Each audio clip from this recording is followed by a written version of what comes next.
خط آیا پشاور میں، اس نے خواب دیکھا تھا.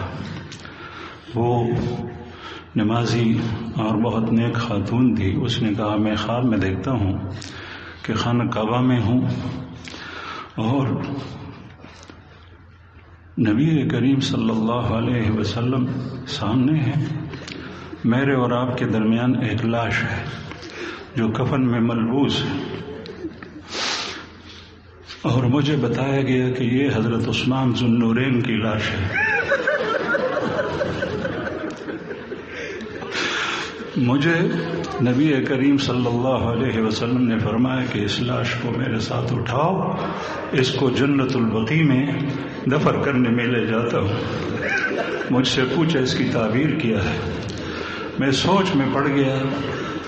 اللہ جل شانہ نے اس وقت دل کے اندر یہی ڈالا کہ اس سے مراد حیا ہے، اور حرم شریف سے حیا عورتوں کے ذریعے سے نکل جائے گی. دوسرے دن میں نے سنا کہ حرم مکی کے اندر عورتوں کی پولیس جو چست لباس پہنی ہوئی ہے اس کو بنایا ہے.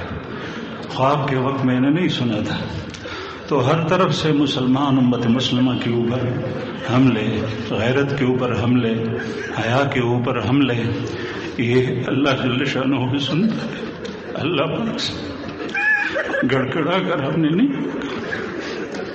الحمدللہ رب العالمین، الحمدللہ رب العالمین، الحمدللہ رب العالمین، والعاقبۃ للمتقین، والصلاة والسلام علی سید المرسلین وخاتم النبیین محمد وعلی آلہ واصحابہ اجمعین.